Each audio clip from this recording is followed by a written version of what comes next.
Aujourd'hui, parlons de peinture. Et parlons de la peinture qui est reliée à un fait historique qui a marqué le XXe siècle, la bombe nucléaire. Ça fait depuis presque un an que j'ai une fascination pour cette période, pour spécifiquement la bombe nucléaire. Donc j'ai vu des reportages, des documentaires, des films Oppenheimer récemment bien sûr. Et récemment je cherchais à voir encore plus d'images de cette bombe nucléaire, mais surtout à récolter des témoignages et de voir des documents relatant de cette période. Et à un moment je me suis dit, tiens, je suis dans une phase de peinture en ce moment, j'aime bien regarder la peinture. Et je suis allé voir des côtés des artistes s'ils avaient essayé de représenter la bombe nucléaire, de ce qu'ils en pensaient, comment ils la voyaient à travers leurs œuvres. Et vous allez voir, c'est très intéressant parce que il y a la vision en dehors du Japon, donc avec des artistes européens, des artistes américains, et ça n'a rien à voir, c'est pas du tout la même représentation qu'avec les artistes japonais qu'on va voir en fin de vidéo. Forcément, le Japon, il est beaucoup plus marqué par ces événements, Hiroshima et Nagasaki, donc eux, ils ont une représentation beaucoup plus du terrain, surtout qu'on va voir des artistes qui ont été directement affectés par cet événement. J'ai essayé de voir s'il y avait des pièces de danse. Au début, je voulais partir sur un sujet comme ça. J'ai creusé le terrain, il n'y a pas grand chose. Et forcément, il y a beaucoup de films, on va en parler aussi. Mais un des arts qui a le plus représenté cet événement-là, c'est la peinture, en dehors des films, bien sûr. Certains artistes comme Laszlo Moholy-Nagy représentent la bombe nucléaire mais de façon plus abstraite. Aussi le XXe siècle, on est sur énormément de changements tant au niveau technologique qu'au niveau de l'art. Donc bien sûr on commence à avoir les notions d'abstraction et donc on va non plus représenter la bombe telle qu'on l'a vue, l'explosion aussi, mais une représentation de la bombe, comment on l'imagine, comment on la voit, ce qu'elle représente, un symbole. Et cette abstraction de la bombe nucléaire, on peut la retrouver dans les œuvres de Laszlo, Nucléaire 1 et Nucléaire 2. C'est vraiment le point de vue de l'artiste sur l'événement. Ce que ça représente pour lui. Est-ce qu'il signifie le monde, comment il va changer avec cette explosion? Et moi j'aime comment l'artiste s'empare d'un sujet pour en faire le sien. Si on va faire un tour chez Salvador Dali, on va pouvoir non pas retrouver une œuvre ou deux, mais totalement une période. Donc il va sortir quelques tableaux pendant cette période où il va être lui aussi fasciné par cette bombe nucléaire et surtout cette nouvelle technologie. Et Salvador Dali décide de sortir son manifeste mystique.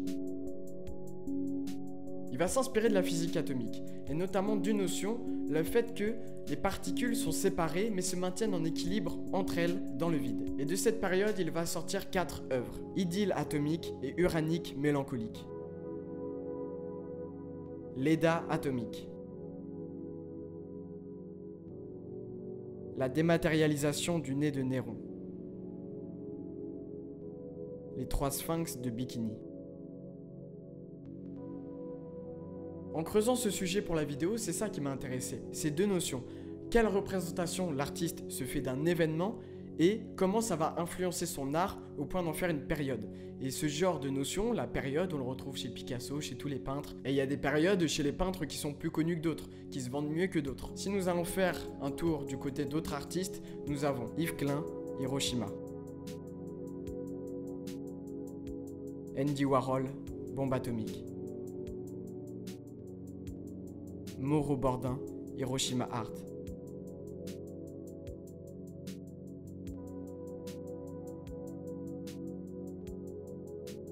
Ben Shone, Stop H Bomb Test. Bernard Lorgeau, L'âge atomique. Eugène von Braunschweig, Atomic Age. Et là, on va rentrer dans la partie de la vidéo qui va s'intéresser à la représentation de la bombe atomique, mais chez les Japonais. Ça n'a pas été le plus facile à trouver. C'est pas les œuvres qui sont le plus mises en avant quand on cherche sur internet les œuvres liées à la bombe atomique. Surtout que c'est un sujet très spécifique, cette bombe nucléaire dans l'art. Donc déjà d'une, on n'a pas beaucoup de représentations et de tableaux. Et de deux, des artistes japonais qui sortent des œuvres concernant cet événement, c'est pas commun. Mais j'ai été pris de fascination par ce sujet, et plus j'écrivais la vidéo, plus je trouvais des trucs intéressants, mais j'arrivais pas encore à trouver les artistes japonais qui avaient essayé de peindre cet événement. Surtout que les Américains à cette époque, quand ils font exploser les bombes sur Nagasaki et Hiroshima, les images, elles parcourent pas le monde, elles sont interdites à la circulation. Donc c'est compliqué de se représenter l'événement, sauf pour des Japonais qui seraient sur le site, qui auraient assisté directement à cet événement. Et donc qui peuvent représenter ça dans leur tableau. Mais vous vous en doutez déjà, il n'y a pas beaucoup de survivants.